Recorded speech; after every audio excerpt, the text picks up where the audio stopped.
Welcome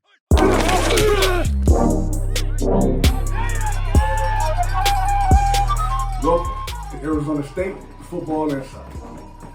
I'm your host, Rob Penn, along with my co-host, Juan Roche and J.R. Redmond. Our Sun Devils dominated Northern Arizona in the season opener, controlling every phase for 4 quarters. The defense executed a stellar performance, nearly pitched a shutout, and only giving up 120 yards total of offense to the Lumberjacks. Juan, what stood out to you about that defensive performance? I think the one thing that we could definitely agree on is that they're playing with a more sense of urgency. They're playing with a lot more speed. And to me, this is a testament to their defensive coordinators. You know, JR and I are very familiar with the ASU defensive coordinator this year, Donnie Henderson, Coach Hendo. What Coach Hendo is about, he's about intensity. He's about fire. He's about physicality. You name it, the whole 9 yards. And when you have a guy like that running your defense, these kids are going to be playing to that level. He's going to hold them to a standard. It was evident that things are different. In the past, in recent seasons, we've seen a little bit of a kind of a lackadaisical approach to defense where you will see a Division I AA team or a lesser Division I team scoring points, moving the ball, moving the chains. You know, they held NAU to 7 first downs the whole game. And remember, late in the second half, the starters were off the field. But when you hold a team to 7 first downs, I don't care what division they're in, 1 AA, 1A, whatever. You hold them to 7 first downs, your defense is doing something. They're putting in work. Here's another key stat, 23 yards rushing. I know that Coach Henderson is big on stopping the run. He will dare you to beat him with the pass. That's the whole point of that defense. I know who we studied under. When I look at the names like we had, like Kent Bear, Rod Marinelli, and so forth, Coach Hendo, he's also been around a lot of NFL players and coaches. So it's all about stopping that run game and forcing them to throw, forcing them to get that ball downfield. They averaged 1 yard per carry on Thursday. They had 97 yards passing. So that means that our defensive backs are starting to understand what's expected of them. Stop the team. Yeah. Okay. Let's kick the ballistics. It's NAU. We all know that. Yeah. But this is a game they were supposed to dominate. This is a game they're supposed to win. They did that. Yep. The one thing of concern, they had 0 sacks. With this type of defense that Coach Henderson, I know, likes to run, it's a pressure defense. You got to get pressure on that passer, set up your DBs. If you can rush 4, that just sets you up really nicely for what they want to do. They can blitz you. They can do all kinds of things, hide their coverages. So 4 quarterback carries is okay, but against a team like NAU, you want to see a little bit more pressure on that quarterback. But, you know, we'll take the 40-3 win. Absolutely. JR, what was your take on it? I think they did everything they wanted to do. They look good doing it also. Like Juan said, I believe they're very well coached with Coach Chindu. He knows what he's doing. He's done it at the highest level. And he's coming back to this level to help guys get to the next level with just giving, you know, really good schemes and putting them in positions to be successful, understanding their athleticism and where their strengths are. I also want to make sure that we understand what's going on. So this defense is geared around the linebacker position, guys. When I look at this game, Kyle Soeli, I always mess this kid's name up. Man, has he stepped up. He had 5 tackles. He had an interception. Then he dropped an interception. If you guys remember that. I believe it was in the second quarter. He was all over the field, though. Anyone that's watched Hard Knocks, and I mentioned this on a Facebook post, you know, if y'all know who Rodrigo is on Hard Knocks, he's the rookie linebacker from Oklahoma State who we're playing this week. But he's like that kind of player. He's all over the field. He ain't going to impress you physically. You're going to look at the kid. He's not an imposing figure, but the kid just finds a way to be around the football. He finds a way to get his assignment done. This is the kind of guy that defenses usually will thrive on, will rally around. And then when you combine him with Merlin Robertson, I call him our ballers last week. Merlin had 11 tackles, guys. He wasn't mentioned a lot in the telecast. You know, they didn't talk about Merlin a lot in the game. But man, you have 11 tackles as a linebacker. JR, you know the deal, man. You're doing your job. Yep. So when you take Soeli, when you take Robertson, we got something, guys. We got something that we can definitely build on. We got something that as we move forward, if those 2 guys have the season that we think they can have, this defense is going to be something special. Hey, shout out to Merlin also. Yes. And rest in peace to his father. I play high school football with his father. So, I know his family. He's a great kid, and he's out there playing his heart out. That's really good. He is, man. He plays with a passion, man. And I've met his family too, JR. The Roberts, they're such nice people. Well, they're Islander people. They're always so laid back and chill until they put football pads on, and then the switch comes on. So then you got to watch it throw. If I could point out one area of concern, though, guys, it is the pass rush. It seems that right now our defensive ends are the strength of the defense. Joe Moore had 4 tackles. He had a quarterback hurry. Defensive end Anthony Cooper had 3 tackles in a quarterback hurry. But I didn't see much from the interior. It's a little bit concerning because as the season goes on and we got a team coming this week where we got to take a road trip, they got to start finding a way to get those middle guys more involved, get them a little bit more upfield. Yes, I know they want to draw the double teams with that nose tackle and free up the linebackers to be able to make the plays, but that's my only concern is that pass rush and getting that interior, that defensive line up to speed and getting them a little bit more involved and a little bit more active. As we close out this first segment, I want to shed a little light on that linebacker core, but the coach also. That Chris Claiborne, he's doing a hell of a job, one of the best linebacker coaches in the country. He's going to have them play in the whole season, and they'll be ready to play next week, I guarantee it. Right. JR, last week that offense put up 40 points, pretty much dominated the entire game. What did you see? I seen a well-coached team executing. The quarterback, Mr. Jones, he did an excellent job distributing the ball, getting it out of his hands when he need to. When he need to pull it down and take off, he did. The design runs that they had, but also he just made plays. He made all of the plays that he needed to make. He made some good throws. For the most part, protected the ball. I love the running backs. I love the running back that showed out. I believe his name is Valaday, had 15 carries for 116 yards, almost 7 yards a carry. That's getting after it right there. When you can do that, it makes the game a lot easier. When a quarterback doesn't have to throw the ball 30 and 40 times, you can turn around and hand the ball off and get yardage. Really, you get four yards a carry, what is that? That's a touchdown. That's exactly what it is. So if he can continue just that, it's refreshing to see them run the ball. It's really good to see a running back at ASU that can get it done. Let's talk about that offensive line. They were dominant as well. Yes, definitely showed a lot of good things. What I really enjoyed watching, and Jared will tell you, is watching the push off the snap. That is always key. A lot of people don't ever watch the snap and then watch the push of the offensive line. That will usually set up what's coming next. And if you can move people off the ball and you can get them, 1 to 2 yards backwards, that gives the running back so much more room. It gives them a lot more ability to be able to cut through inside, change direction, go backside. I love what I saw out of that interior. Ladarius Henderson had a great game. Ben Scott definitely looks like he's the deal at center. The only thing that I did see that was of concern was at the tackle positions. Seemed like he was getting a little more pressure than you would want to see on Emory Jones. But I'll get back to the O-line. But one thing about Emory Jones that I liked was he stays in the pocket, guys. He doesn't look for a reason to run. Now, he could run. But there was a play in the second half that I saw that was super impressive, and I'm sure you guys saw it too. Emory Jones steps back. He plants like a pro-style quarterback. He plants.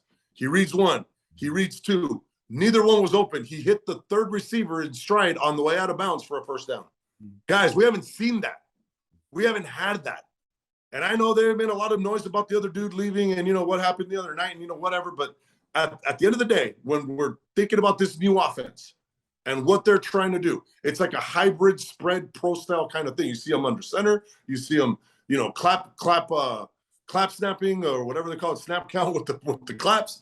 So Emory Jones gives you those different dynamics. But yes, it starts with the offensive line. It starts with those 5 big uglies up front. I'm a big ugly too. But what's of concern right now is that Des Holmes was out. The projected starting right tackle, the kid from Penn State, didn't play. So they started Joey Ramos in his place. He's a promising young player. He's a local product. Man, he's out. He's done. He got rolled up on. I believe it was late in the second quarter, or maybe it was in the third quarter, but terrible injury. Lineman gets rolled up in the back of his knees, guys. It's never going to end well, sadly. It's just an unfortunate situation. Wish him well. Hopefully he gets a speedy recovery. But people got to step up now. Chris Martinez at that right guard spot, he's a transfer student too. But Des Holmes, they need to get him back. Because one thing about O-line play, continuity, reps, continuity, playing with your brothers. When you play together longer, you know what your brother's doing. You know what, his strengths are, you know what his weaknesses are. So you're able to be more of a gelled, cohesive unit. So that right now needs to come together quickly because the next opponent obviously is going to be formidable. I was just going to say that's huge. Some of the things you said right there, Juan, as far as the cohesiveness and getting the guys that are going to be in there, especially when it comes to not only the run game, but then that's when it's really important, the passing game, because you got to understand those defensive fronts. You got to understand where those blitzes are coming from. And the back has to understand, what's going on with his guys up front. Hey, this guy may be a little slow to kick here. This guy may be strong here, and know where they need to fit at, when the passing game is going. So, yeah, you said some things that are dead on point. Thank you. And that, Jerry, as you know, that is the hugest part of when you got different people starting, different people playing, is it does affect communication. And running backs and O-line, I don't even know if a lot of people know this, Jared, we communicate. The running backs and O-line, 9 out of 10 pass plays are working together.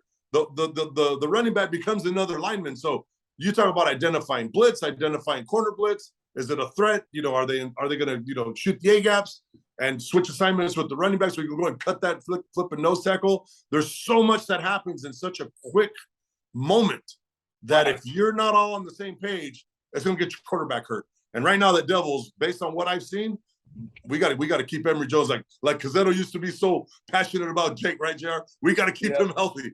Well, right now, Emory Jones, we got to keep him healthy because we know behind him, we're in trouble if we lose this kid. So they got to do everything they can to get this together quickly, get the best guys on the field, get them communicating, and let's rock and roll. Today's guest, Sun Devil Hall of Famer, Luis Zendejas. How you doing, sir? I'm doing good. Here on a Tuesday night here in Arizona, I guess we didn't hit 120. We were like maybe barely hitting 100 degrees. So it's a good day. Yeah, definitely, man. It was hot out there last Thursday also. Boy.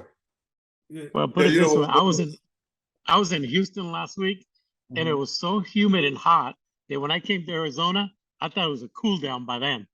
So I feel like it was cooler here. It was bad in Houston. Oh, yeah, man. That humidity is no joke. Hey, let's get to it. 81 collegiate career field goals. Out of those 81, which one was your most memorable? I think it was the 82 that the coach didn't let me kick. No, I think it's the record-breaking that Darryl Rogers actually went and we kicked the field goal to break a record, even though we were beating USC at that point, and they kind of got mad a little bit. But Darryl didn't really care. He said, "Luis, I want you to have another field goal right there." I think it was going to be like the 5th or 6th field goal of the game or something. But that was memorable. It was the one I could never. Hey, the one that I can never forget, and it was actually my only missed extra point. Well, let me correct it. I did miss it. My holder blocked my extra point. The only one. That's the one I could never forget.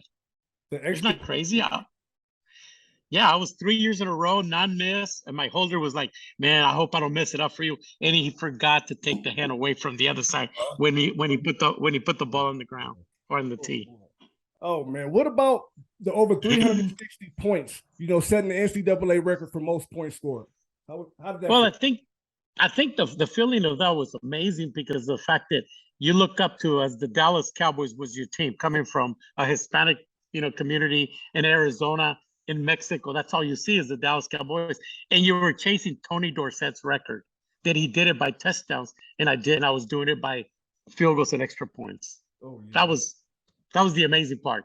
So Luis, walk us through that because obviously as a kicker, it's 0 or 0. And in a lot of games when you're in a big time college football team, as you were with ASU, as I was, a lot of games come down to that 1 or 2 points. The pressure that you feel, right? You get on the field, you're down by 2, it's all on your right leg, whether or not the game is going to be won or not won. As a kicker, how do you train for that? How do you get ready for that moment? How do you simulate it? Because, offense simulates, right, 2-minute offense. Defense simulates 2-minute defense. We simulate goal line. But as a kicker and being one of the best to ever kick, walk us through your preparation and your mindset.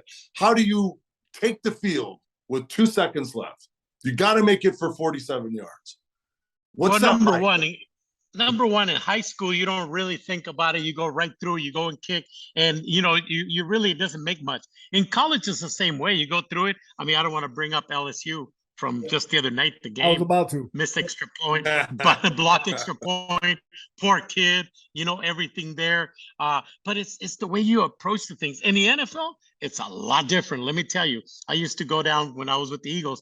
There was a 45-yard field goal to win the game. I said, Randall's third down. Just down it, Randall Cunningham. Just down it, dude. Let me kick the field goal. Let me win it. He goes, Luis, how much you got on this kick?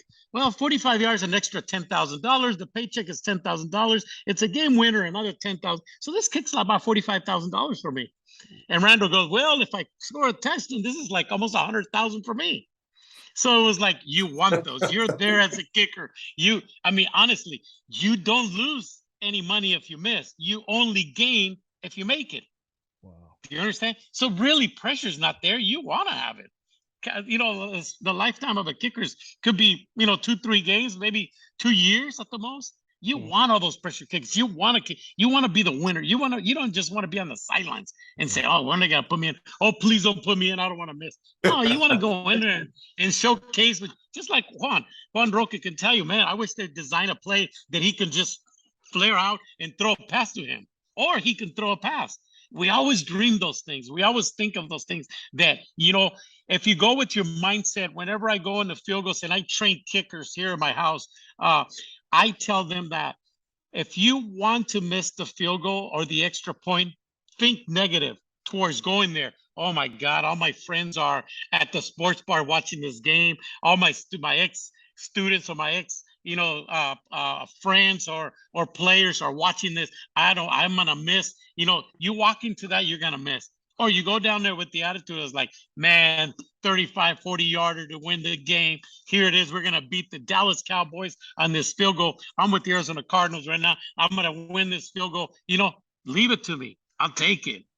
You think everything positive, positive's gonna come out of that. That's how you're supposed to approach anything in life itself. Life of a kicker. So another thing, Luis, so you're lining up to kick, right? It's 47 yards. It's all on you. It's all on your right leg. Does the kicker know when the ball leaves his foot? Because you see it every Sunday, every Saturday with these kids or these professionals. When they kick it and they already have the look of dejection before the ball even goes to the air. Is it instinctive as a kicker? Because you do it so much. It's such a routine. The way you line up, the way you look at the ball, even the angle of your foot to the way you connect with the ball.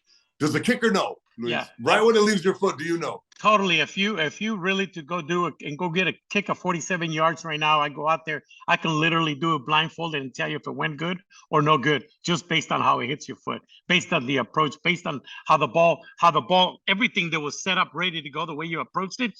But somehow we kickers still look up, see if it was good.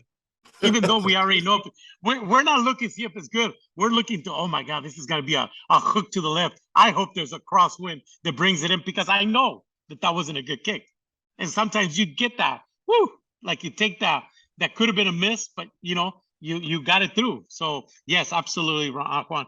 It's exactly from the approach and how you kick the ball if you got it good or you don't.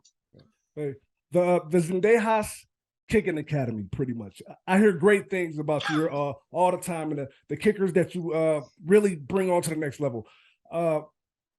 What is the most important piece of information that you can give them in addition to, the mentality? Well, the most important is the mental game. The mental game is the most important out of everything. Anybody can kick. I can teach them how to kick. I can teach them how to hit, get more power. I can teach them how to be a consistent kicker. The mental game, I'm not going to go on the field with them to remind them to kick it straight, follow through, keep your head down. I'm not going to do that. So the mental game will play the biggest part for them. So that's the part that they have to do themselves. The head coach is not going to be there. The kicking coach is not going to be there. You got to look at this. High school, college, pro, you're still kicking a football. The yards are the same. A yard is a yard. 5 yards is 5 yards. The goalposts might be a little narrow, but they're not. You always aim small. You always go through the whole process. And you know what? The thing about it is you gotta love what you do. You gotta love that you're a kicker. You gotta love that position. Like, let me have it. I mean, Kobe Bryant would be what? Let me have the ball. If it depends on me making it, let me have the ball. You might as well. I'm the type that would say, hey guys, the game got rained out. Arizona State, let's say Notre Dame, against Notre Dame. The game got rained out. They're going to cancel the game. I would be the one stepping up to the coach and say, hey, why don't we have a field goal competition, me against their kicker, and the winner wins the game? That's how confidence a kicker would be based on that. Kind of like a hockey and soccer. Exactly. Same. Give me a penalty shot. Give me the penalty shot. I mean, I even saw Messi miss the penalty shot, but often do you see Messi or Ronaldo miss a penalty shot? You don't. You got to have that confidence. So, Luis, take us to 15-year-old Luis, right? You know, you're in high school playing football. Well, at what point did you say, this is what I want to do? I want to be that guy that it's on my foot. I want to win the game because I want the ball. I want that opportunity. I want to carry this team on my shoulders in that moment. When did that happen for you? Is it a moment that during practice, during a game? When did you know that kicking was going to be it? Well, you know, to be very, very honest with you, I really didn't realize that till Arizona State. I went to high school. I was a kicker, but I was a freaking great soccer player. Oh man, soccer was gonna be my life. But at the end of the day, one of the coaches, a science teacher coach or science teacher, we got together and started kicking and started, you know, experimenting. Remember, we are some of the kickers that we started sidewinders, kicking soccer style, not straight on. Even my coach in high school said, wait, what are you doing sideways? Why aren't you kicking it straight down? You know what I'm saying? So we had to get those barriers going of saying, we got to kick it from the side. We're going to do this. So that didn't do anything. Arizona State, USC, and UCLA offered me a scholarship, right? And everybody, I'm in California, and everybody says, wait, you didn't go to USC and UCLA? Well, no, because USC had Charles White as a running back. They were averaging 2.5 field goals a year. Arizona State was averaging 2 field goals a game. Where am I going to go as a kicker? And then I didn't want to go to UCLA. UCLA, such a beautiful campus. I probably would have just flunked out. I was actually a C average student. I would have flunked out in college. But you know what? The good thing about Arizona State and, you know, with the guy that they set me up here with, Jose Burrell and Rudy G. Bologna. Rudy G. Bologna was our study hall. Spaghetti, no meatballs. He wasn't that rich. It was just spaghettis and sauce. We went with a bunch of players like even Barry Bonds, Wakamatsu, baseball player, some of the wrestlers. We would drive to this place right by where I live right now. And I said back then, I'll never live this far from campus. And here I am, build a house right here, right by where Rudy's house used to be. As a matter of fact, they built a house, Rudy G. Bologna Elementary School. And that is what made me be that B or A student in Arizona State when I was a C student in high school, because of people that put you in the right places. Of course, you put yourself in the right places, but not getting in trouble with the law, no drinking, smoking, none of that stuff. You know, you're a very serious athlete. You're gonna stay with just being straight out athlete. Work hard, eat well, you know, and sleep good. And that's what I teach a lot of the kickers here. The same way. Some will follow, and those are the ones that got scholarships. Those are the ones that get, you know, continue to do. Some other ones would just say, well, you know, they didn't give me the opportunity. Everybody's opportunity. You come to my camps, you come to the Luis Zendejas Foundation here. Nobody has to pay a single penny ever. I will never, ever on kids. You have a field to kick and you have footballs to kick. And if you need cleats, I have cleats and you can use the cleats the same way you can have them. So don't give me excuses that you can't or somebody didn't give you the opportunity. That's how you treat, that's how you make, and that's how you pay back to what somebody did for you when you were growing up. I'm a kid out of Michoacan, Mexico. Come on, you know, look where we at. Look where we at. Exactly, bro. Exactly. I have a question for you. What was the most difficult situation that you had to make a field goal under? First, weather, game situation, then also mentally, like maybe something personally was going on in your life. God, that's a great question. And let me tell you, don't laugh. Make sure you don't laugh when I tell you the story. Very true story. It was actually with the Dallas Cowboys. I'm down there at Valley Ranch at the practice field kicking, right? So we get there. It's my first year coming with them. Guess who's behind me watching me? Tom Landry. Remember what I told you what my team was? The Dallas Cowboys. That's what they show in Arizona and Mexico. Tom Landry with the little hat that never says a thing. I started missing field goals to the right, to the left, and then I'm lined up for the next kick. And he stops me. He goes, "Yeah, Luis, do I make you nervous?" And I go, "Yeah, I guess you do." Well, let me tell you something. I have to go to the games. I don't know how you're going to figure it out to make it because I'll be at the games. That's what Tom Landry told me. At that point, I said, that guy's got jokes. I went back, started kicking, and I started making everything because he made me feel comfortable like one of his. Do you understand? Tom Landry is a guy that never said a word with the low hat, serious, boom, very nice person. But to say that is like, hey, Luis, I don't know how to tell you, but I got to be at the game too. So you better learn to make them with me right behind you, or else you're going to get fired fast. That was one of the toughest, seriously, one of the toughest kicks to do is to kick from behind your idol, your guy there that you're kicking and you got to perform, or else you're fired. That's a good one. It's a real good one. Hey, Mr. Zendejas, before we get out of here, I want to ask you, what's the furthest have you ever kicked a field goal barefoot? You know, I tried it one time because a friend of mine, Dugan used to kick in Seattle and Chicago and places like that. I tried one dude and I couldn't kick you out. I couldn't kick you a 10-yarder without crying, barefooted. But my farthest field goal with the shoe was actually in high school, 60-yarder. So 60-yarder, that same field goal I kicked, the same game I kicked a 52, a 55, a 57, a 59, and a 60, which is, what? Wow. Those because in high school they let you kick those. I mean, I had conversations with coaches here that they say, hey, Luis, we're gonna go with that kicker. He kicked 75 yards. I said, yeah, coach. I know you, a special teams coach. I never seen you go for a 75 yards. Don't you want that guy 52 yards inconsistent?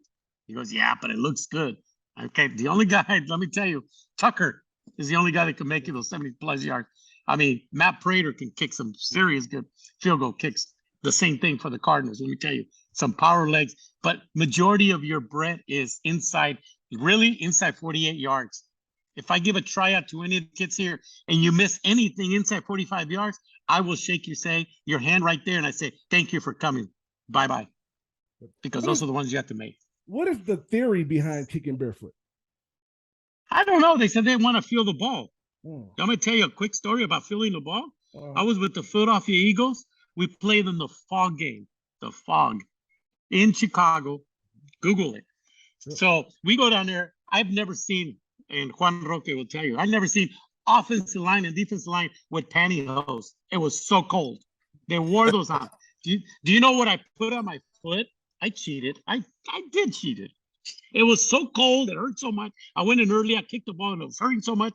I cut a piece of Tupperware that was in the locker. I taped it to my foot and I put my shoe over and I taped it around. And that's how I kicked. Guess what? I didn't care about feeling the ball. I just want the ball. I was 4 field goals. I made 4 field goals out of there. I think we only scored 12 points. I was 4 field goals. We lost because the Fog game took away the passing for us with Randall Cunningham and, Mike Quick and, Keith Jackson and, all those top players over there, Reggie White and Jerome Browns and all those guys. Ray Ellis. But that's, again, what is the feeling about feeling the ball? There's no way I want to feel the ball. I seen some kickers kick straight on, barefooted. How can that be? Right? Either you like pain or what? I don't.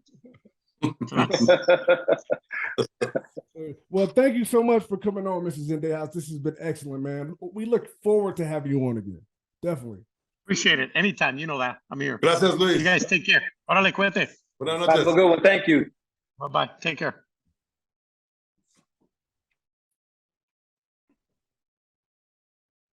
This week, our Sun Devils travel to Stillwater to face Oklahoma State. Last week, against Central Michigan, they put up 58 points. That defense gave up 44. JR, what is your predictions for this week? I think it's going to be a hell of a game. I think we're going to have our hands full. Defensively, we're going to have our hands full. That offense they have, number 3, Spencer, number 17, John Paul, number 8, Johnson, number 80, Presley. Now, let me tell you, Presley can go from anywhere on the field. Johnson is a good quality receiver, and John Paul, last week, I think he took a hitch to the house. And Spencer, the quarterback, yeah, he real. He can throw the ball all over the field. He's got a good arm. Not only that, he'll pull that thing down and run. Over 400 and last week. He's a serious threat to go. That's right. Serious threat. So he can't be taken lightly. That's offensively, we're gonna have our hands full. Defensively, we're gonna have our hands full with that offense. But on the other side, the defensive side, I think we're gonna be okay offensively because you can score points on them. Not only can you score points on them, I watched Michigan's receiver. Central Michigan's receiver, number 0. I can't recall his name right now, but this gentleman caught every ball he caught was contested, and he caught them. So they do a good job in coverage, but they don't really make plays on the ball. So we should be all right, and you can run the ball on them. You can run the ball on them. They showed that several times. I think we're going to be okay. It's a game that's going to be a tough game, but it's a game nonetheless we can win if we play ball and do what we're coached to do. Now, judging off what you saw last week, Juan, and what the Cowboys did last week to Central Michigan, what is your prediction? I think without a question, we're going to have to give them a big dose of our running backs. I think when you think of what we've shown with Xavier Valade and Daniel Ngata, we definitely got a 1-2 punch there. It's important that when you play a team like Oklahoma State, who, by the way, lost the time of possession battle last week. Central Michigan had the ball for almost 10 minutes longer. But, of course, they put up 58 points because they got that fast break offense. So, offensively, what they need to do is they need to slow the game down. We need to get into that Michigan State 2019 mentality where you're just getting first downs, but you got to get points. You cannot 3 and out. You cannot go all the way down. Get a couple first downs and have to punt it. ASU needs to manufacture points. They need to manufacture first downs, and you do that in the ground game. You're going to be in Stillwater. It's going to be hot. This heat wave that's hitting the whole country. It's going to be 90 degrees, 98 degrees. It shouldn't bother ASU one bit. It's going to be a daytime game. Now, Stillwater, been there. My wife's Oklahoma State alumna. I had to give her a little shout out. Got her master's degree this past spring, so I got to firsthand see that stadium. It's formidable, guys. It's a little bit imposing. It's a little bit intimidating. But, hey, that's what you play college football for, is to go into those environments and win football games. And we've done it under Herm Edwards with, in 2019, went to Michigan State. Nobody gave ASU a chance to win. You win I believe it was a 9-3 game or something like that. So it's definitely possible. Like Jared said, go in there with the right mentality, get those chains moving, keep their offense off the field because they can score. We know that. But if we do get on defense, then it's going to come down to controlling Spencer Sanders and not being able to let him get that ball to Braden Johnson, get that ball over to Brendan Presley, who was a second team all Big 12, kick returner. Those are their 1-2 punch on the receiving end. Now, if Hendo is able to manufacture pressure, if he's able to get blitz, if he's able to get Soeli and Merlin Robertson into the backfield, maybe do some line games, get those defensive ends involved, get them off the field. That's a key thing. They weren't very good on third down, guys. They were 3 of 12 against Central Michigan. 3 of 12. Now, it's a team that scored 58 points. So what does that tell you? They're hitting the long ball. They're hitting big plays. They're getting those chunk plays. But that also means if you get into a, center of the ring, blow for blow brawl, we got a shot here, guys. If we can keep them 3 and out, get the ball back, chew up the clock, score points on every possession, we have a shot at this. Bottom line, in order for us to win this game, we must control the pace. Prediction, final score. Go on. Whew. I think ASU is going to go in there. I think that they are going to show what they're made of. I believe Oklahoma State might be a little bit overinflated because of what they did against Central Michigan. You score 58, you think you're world beaters. I'm just going to go ahead and say it. I'm going to take ASU 21, Oklahoma State 10. JR, close it up.